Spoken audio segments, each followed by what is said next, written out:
everyone. This is Koroh Erfani, and today is Tuesday, December 2nd, 2025.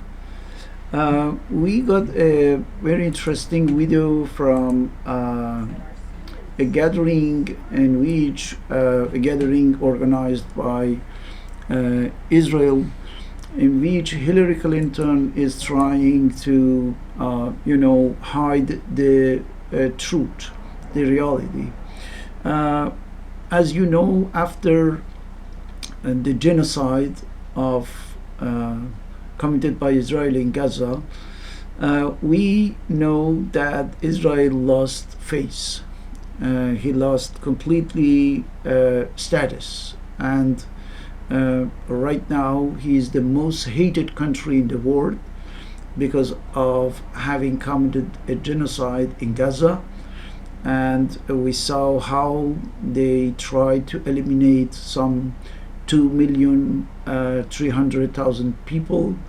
They didn't succeed completely, but they are trying to do it by other ways right now. But at least 500,000 people have been disseminated, vanished completely during this genocide of 2 years. So the world had the opportunity to know the real nature of Israel, which is a Zionist entity deprived of any ethics or morals, and dismissing completely anything that can be called law, international law, human rights, or anything like that. So after having exhibited its real nature, it got humiliated by the whole world.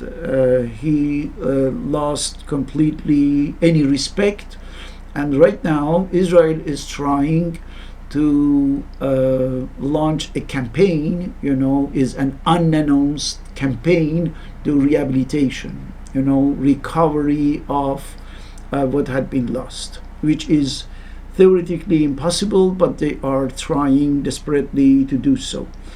So in order to do it, they are trying to bring the people,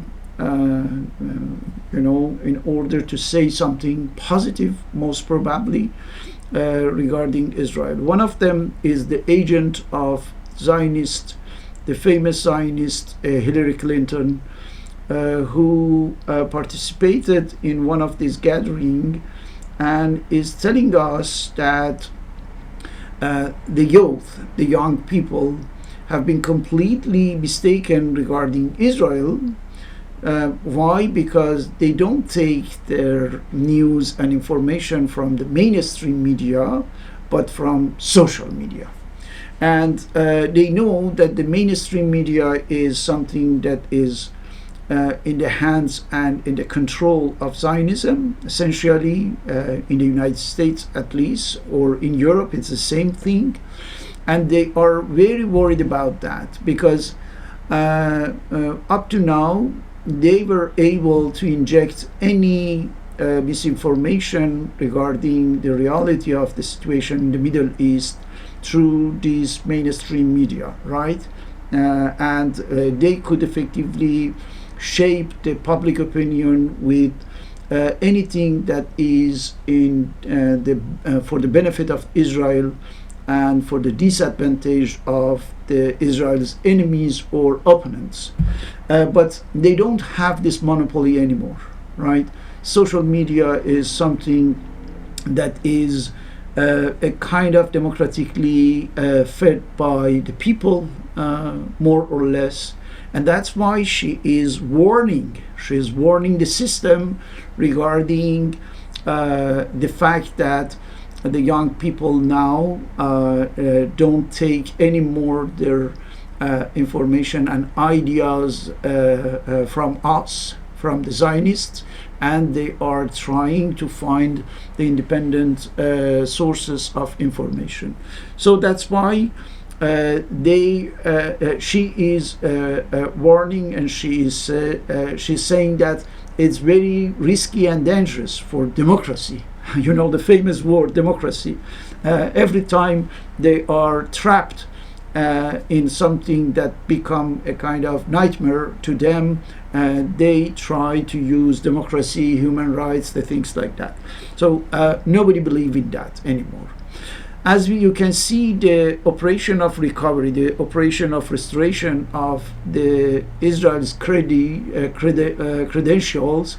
is something compromised. Why? Because the people who are themselves hated deeply by the society, we saw that in 2016, how the fact that the American people hate this lady made the first victory of Donald Trump in the presidential election. They brought the most vicious people, the nastiest public figures like her, in order to rehabilitate, the lost credibility of Israel. So that's why I think it's a desperate move, and there won't be any more and never the same image of Israel in the public mind, in the public opinion minds. So that's why we can consider all these efforts as already and a fortiori lost, probably lost, and we can believe that something has changed and cannot be restored. The image of Israel can never be restored. So that's why in many opportunities people are talking about a paradigm shift in configuration of the public opinion across the world. Now the most stated country is Israel because of genocide, because of the genocide in front of camera. And we know that this image will remain with Israel until there is really a determining and shifting situation. What would be that situation is something that we have to follow, and I hope that we are going to have more opportunities to talk about that. Thank you very much for watching this video.